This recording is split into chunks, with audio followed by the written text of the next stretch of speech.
Mandatory climate reporting is imminent. In June, we saw the release of the ISSB standards, ushering in requirements to disclose climate-related risks and opportunities alongside financial statements.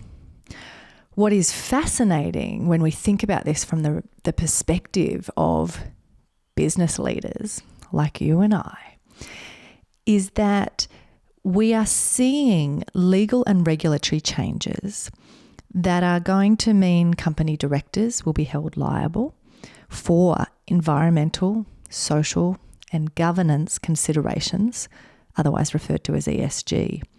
And there will need to be this shift from more of a compliance lens to a strategic focus that is integrating into business practices across organisations. Here's where one of the challenges comes in. The reality is that 75% of businesses consider themselves to be in the very early stages of their ESG journey. And so what I want to do with you over this next few episodes in this series is to actually help pick apart and explain some of these components. Because if the thought of mandatory climate reporting and hearing acronyms like ESG leaves you feeling like a deer in headlights, then this 5-part series is for you. Here's what we're going to explore. We're going to look at 4 key ways that ESG approaches can broaden your thinking in your business. We'll share some of the stories of companies that are embedding ESG principles in ways that strengthen the long-term stability and also improve their market position. We'll examine some of the global trends, highlight competitive advantages that can come from actually embracing the ESG considerations, as well as look at a tool that can help ensure ESG is not a costly distraction. So if that sounds good, and never fear, it's going to be across multiple episodes. I'm not going to try and cover all of that in one hit, but join me and let's dive in to understand a little bit more about ESG and what it means for your business. Welcome to both Success and Integrity with Bessi Graham, a podcast dedicated to established business leaders like you, ready to bring more meaning into your life in a way that strengthens rather than threatens the financial stability of your business. I'm your host, Bessi Graham. I've worked with business owners, governments, and large funding bodies like the United Nations for over 20 years to bring doing good and making money back together. So let's unpack why you don't have to choose between experiencing success or having integrity in your life. Welcome to both Success and Integrity with Bessi Graham. Let's blow up some myths, shift some mindsets, and clear a bit of space for you to find clarity on how your business can be more than a moneymaker. This is the place for established business leaders like you who refuse to believe the lie that it's an either-or choice that you're faced with, and instead embrace the both-and mindset that you can do good and make money. In fact, doing good is the competitive advantage your business has been missing. It's time for both success and integrity. So as we jump in to this series and looking at bringing some of these ESG considerations into your business in more strategic ways, it's a great place and a great approach really to start to remind you to come back to that place of a multi-dimensional person yourself as a leader, but also for your business to be moving away from the temptation to be quite one-dimensional and simplistic, and instead have those broader perspectives that move you away from the black and white thinking. But before we really go into some of these key components that I've hinted at around what we're going to cover in the series, today I want to make sure that we actually pause and go through a bit more of an explanation to make sure that you and I are on the same page when we talk about ESG considerations. When you hear that acronym, ESG, there's different ways that you might want to think about it. But the categories that it's covering are environmental, social, and governance. And like I said, think of it as this way to broaden out the different components that you are taking into consideration when thinking about planning for, making decisions, and assessing things like risks and opportunities inside your business. So if you like alliteration like I do, you might want to latch on to one of the phrases that you may have heard people talking about, which is people, planet, and profit. So the people component would be your social bit, the planet would be your environmental, and in this case, the profit piece, we're going to connect it to the idea of governance because it's coming back to the components of governance that are about the responsibility of thinking about how did you come to make that profit? What did you do in the process of getting to that place as an organisation? And those responsibilities and accountability sit within that governance role. So that might be a helpful way for you to think about it. It's just people, planet, profit. But I want to bring us back whenever we're talking about ESG over the next few episodes in this series. Let's continue to tie it back in our minds to how it actually plays out and is connected to our business models. Because one of the pieces that is going to be essential for you to transition in your own thinking moving forward is to realize that this component of ESG is no longer able to be something that you just push over and give to someone as their responsibility in a different department, or to tick some boxes from a compliance perspective and think you're done. The reason I'm going to keep bringing it back for you, to connecting it to all of the aspects and how it plays out in your business and your business model, is because that is my attempt to help you in this transition I spoke about of moving out of simply a compliance mindset or lens into seeing these considerations being a key foundational part of your strategy. So when we think about it like that, let's start to pull apart these different categories. So in terms of environmental factors, for your business, what we want to be looking at here is analysing how your actions, your decisions, your practices in the way that you operate your business actually have an impact environmentally, both positively and negatively. For most of us as business owners, that is something that either just through an unintentional aspect of thinking it wasn't really relevant for us, we haven't looked at it, or in some business models, we have very proactively chosen to ignore it and treat some of the environmental consequences of our work and decisions and practices as what has typically been referred to as an externality.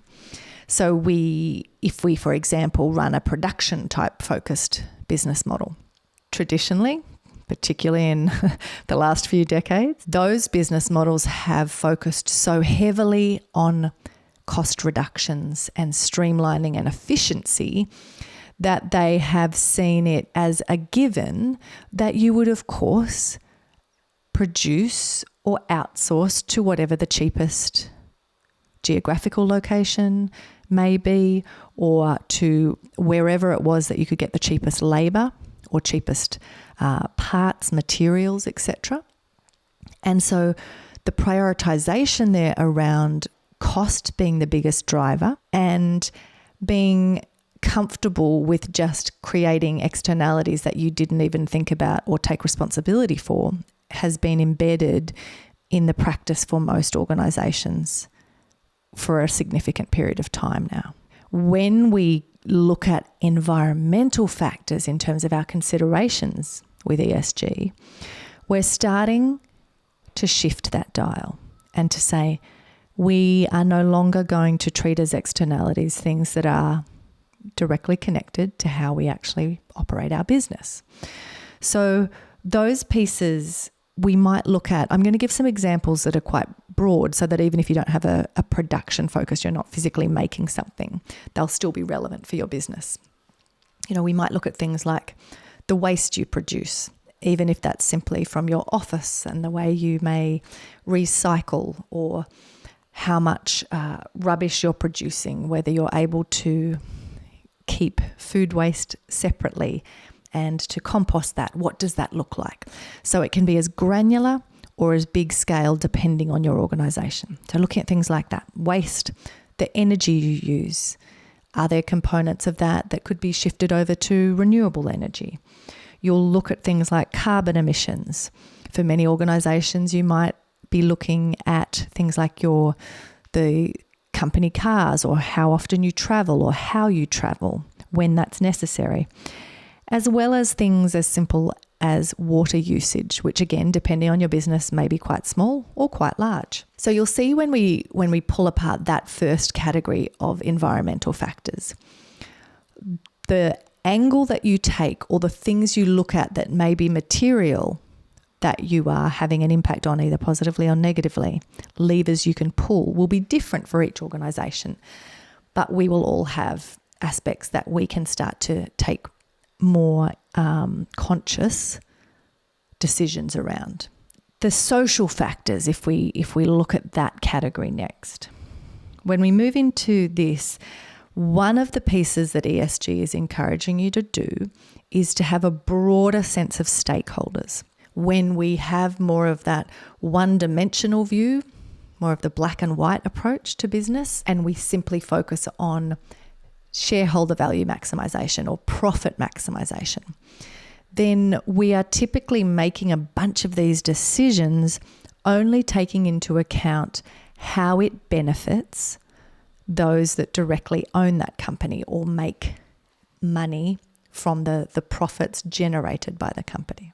What we want to do in the social factors of ESG is to start to be more conscious of the fact that we are having an impact on employees, on suppliers, on the communities that we operate in. And these types of aspects related to those stakeholders as well as your customers all play into how you want to think about your business and the core business activities and how they have that flow-on impact into social factors. Some of the examples of things you might look at within your own business could be the labour standards or the work conditions that you provide, things around privacy and data security. Really important aspects like the access to essential services like healthcare and finance. Diversity and inclusion fits in this category of social. And then the relationship and reputation that you have within the communities you operate in. So again, let's bring this back to the specifics of your business. You don't need to get overly complicated.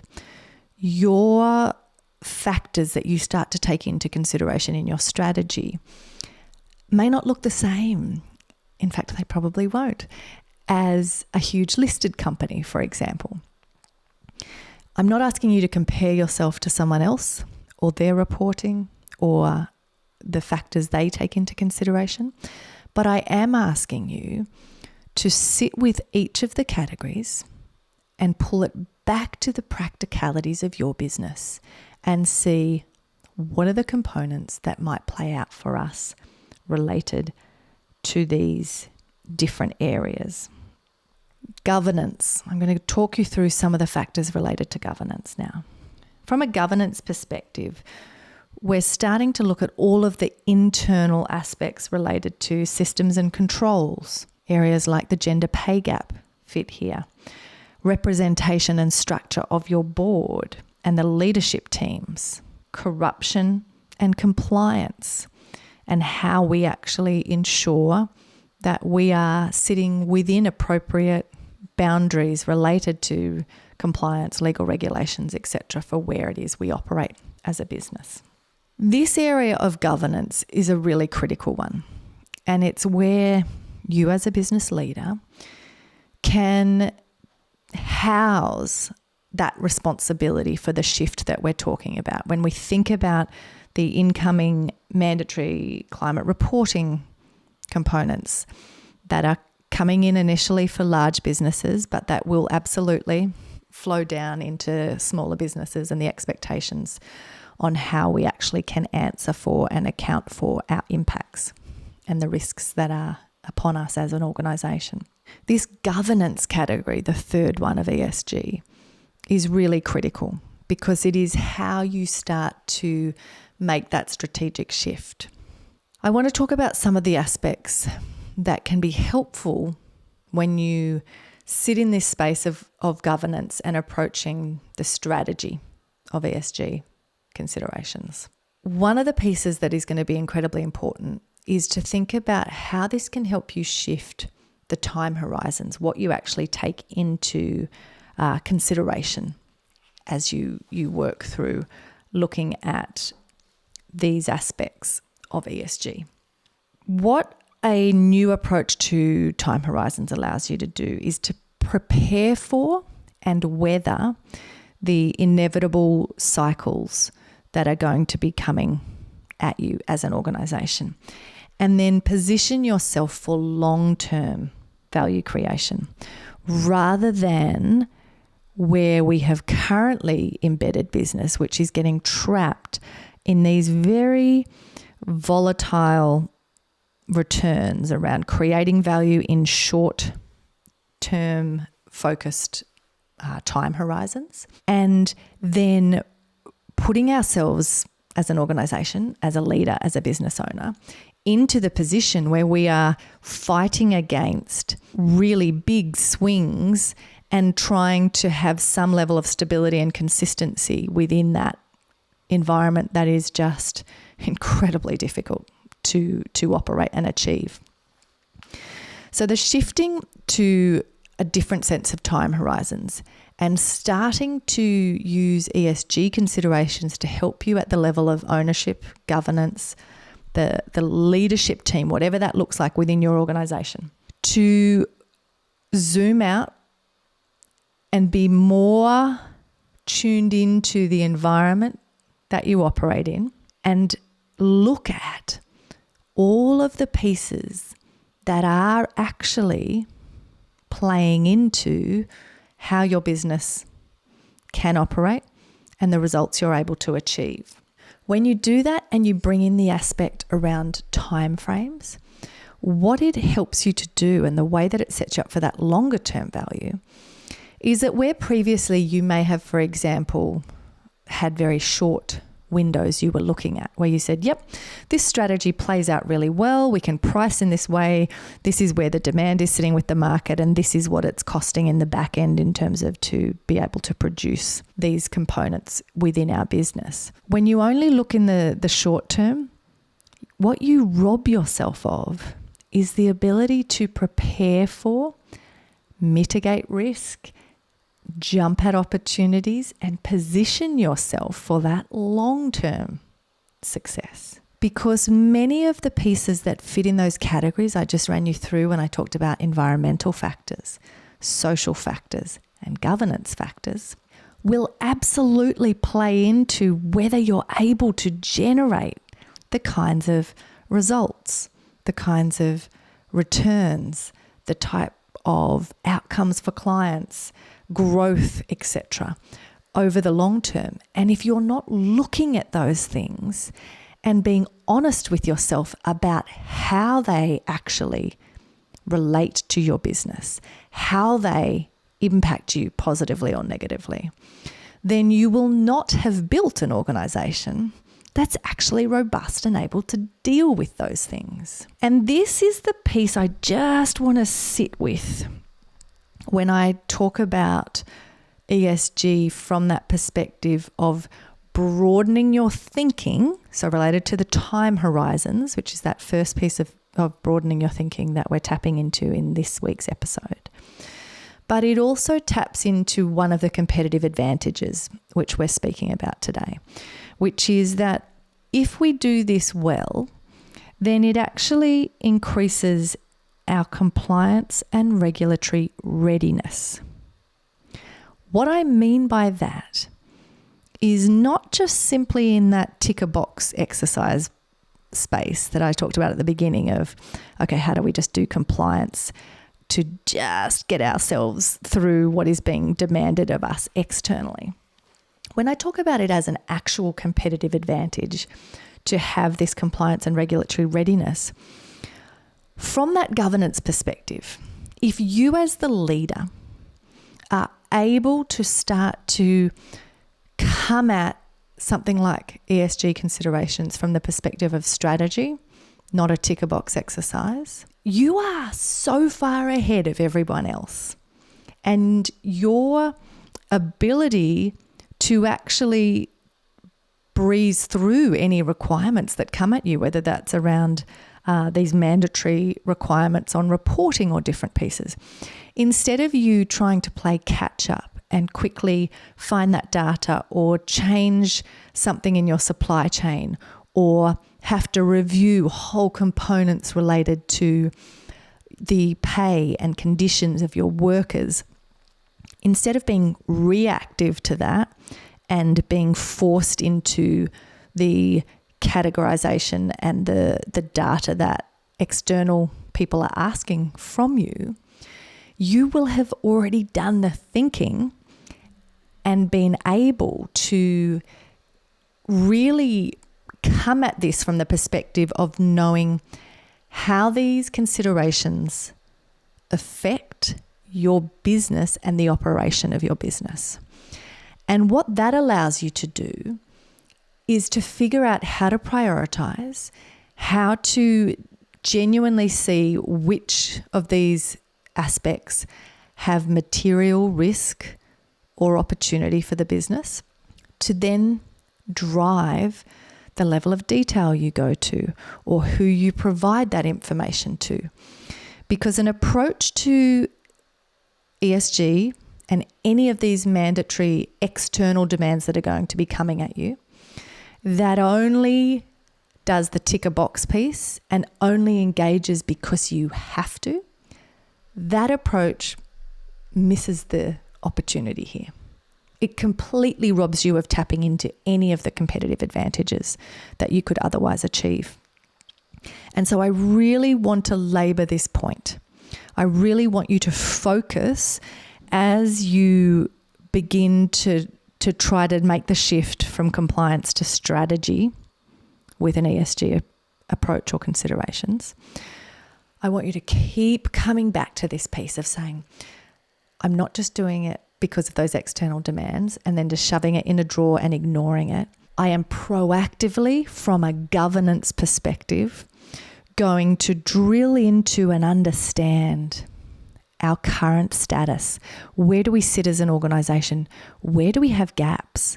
Where is there no data or no insight available to us to even be able to get a sense of our current as-is position? How do we ask the right questions of the right people on our team to understand those components of the interplay between some of the environmental factors and how that plays out within our own business model, where there will be opportunity or risk as a result of that? Who do we talk to on our team, and what data do they have available that can inform our decisions around social aspects that we may have been ignoring or not realizing how connected they were to our future success or failure as an organisation, and how do we tune into those? I want you to be doing that work now, because if you're able to do that, what it means is you're going to have the time as an organisation to do the trial and error. You're going to have the time to really explore, run some scenarios, think through what would that look like? How could we do that differently? You can bring people into the conversation, and you can also completely eradicate the component of this that keeps it feeling like this demand and unwanted expense and distraction that is coming at you from externally, and instead proactively grab it and use it to your advantage. What you will also do if you've gone through this process I'm beginning to pull apart for you is you will then understand through these conversations and explorations to understand your own organisation and how each of the factors of environmental, social and governance play out in your business model. You will then also know who on your team is relevant and needs to have access to that data to inform their decision making and their practice. And so what you will not do is tick the boxes from an external demand perspective and put it in the drawer, but you'll instead go, okay, interestingly, externally, we only need to give them half of the data that we've actually collected, because there's all of these other things that in examining our own business model, we've realized that we need to be informed and have access to data. We need to be looking at these other areas to increase the consistency and quality of what we're producing, or to tap into these opportunities that have been exposed, or mitigate these risks that we've now seen. And so in that process, you will then tune into and provide the relevant information to the right people in your organisation in ways that you would not do if you simply engage with this from a compliance perspective. I don't know about you particularly, but I have had enough of these conversations over the years to know that most organisations who are still engaging in those early stages, so I said to you at the beginning, surveys show that 75% of businesses still would classify themselves as in the very early stages of their ESG journey. And when I talk to people, often they have, some kind of environmental policy or something that is doing that ticking the box. But if they're honest, they tell me we did it and it's in the bottom drawer. It's not actually being used as part of the decision making. It's not connected into the strategy. And therefore, it is a distraction. It can be expensive and it can feel frustrating and a waste of time. And so today's episode, it's simply that first entry point that I'm wanting to make with you to tie us back, get us on the same page before we go into the details in next episodes, around reminding you what those ESG factors actually are in each category of environmental, social and governance, and to really plant us firmly in the category of saying we are looking at these considerations as part of our strategy, as part of how we look at the operation of our business. And we want to then collect the information, engage in conversations in ways that strengthen our business over the long term moving forward, and allow us to know who needs what information to inform their decisions and to drive how we actually run this business. Then the provision of the data that's needed from a compliance perspective is actually way down that list. And we're simply tapping into data that we will already have on hand, rather than it being a reactionary catching up and not getting the benefits of it, but instead only getting the downside. So I hope that has been helpful. And as we wrap up today, I just want to remind you that while a whole bunch of these types of conversations may have felt up until this point like they were things that you just didn't have time to get your head around, or that they were a distraction, or that they weren't core to what your role was in leading your organisation, I am encouraging you, and I am doing this multi-part series to pull apart gradually for you rather than bombard you with one episode that does your head in. I'm pulling it apart for you because I do want to plant some seeds and begin the process for you to understand that environmental, social and governance components And the expectations that are around those are growing. And they are growing from all fronts. You are going to face these expectations from your employees, your customers, your suppliers, and those aspects of the regulatory and compliance components that you have to fit within. And what is interesting is that this is no longer in the category that you're going to be able to get away with a token approach where you do a policy and put it in the bottom drawer, where you put something on your website or social media and think that that is sufficient. Transparency and the actual demonstration of what you're saying, playing out in how you engage, how you behave, what you produce as an organization. That level of commitment and integrity is now absolutely considered the baseline and a hygiene expectation for any modern company, regardless of your size or the sector that you operate in. And so this conversation is not something that's nice to have. This isn't a conversation that you can think about in 5 years' time when things settle down. It is a conversation that you absolutely need to start to engage with now. So I'm going to do it in little bite-sized pieces with you.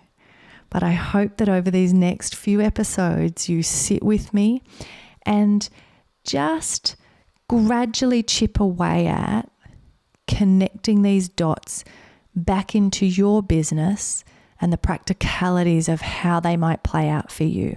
So just let me remind you of the components that we're going to cover, some of which we've talked through today in laying the groundwork, but then those that are coming, so that you know and can think about how to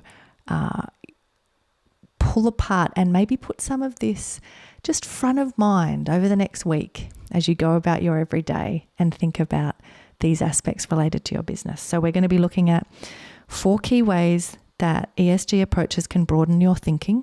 We looked at one of them today around timeframes. We're going to be going through some stories of companies that are embedding ESG principles in ways that strengthen their long-term stability and their market positioning. We'll look at some of the global trends. Today we looked at one of them, which was around the standards that are coming in for mandatory reporting around some of these aspects of climate reporting. We're going to look at competitive advantages. Today we looked at one competitive advantage, which was around compliance and regulatory readiness and proactively getting ahead of the game and doing it in a way that makes sense for your organisation. But we're also going to look at some other competitive advantages. And then in the 3rd episode, we're going to look at a tool that actually ensures that as you do this, it's not just a costly distraction. Because believe me when I say, part of why I am doing these episodes and wanting to pull down to the really practical essence a bunch of these conversations that can seem disconnected and not relatable for your business.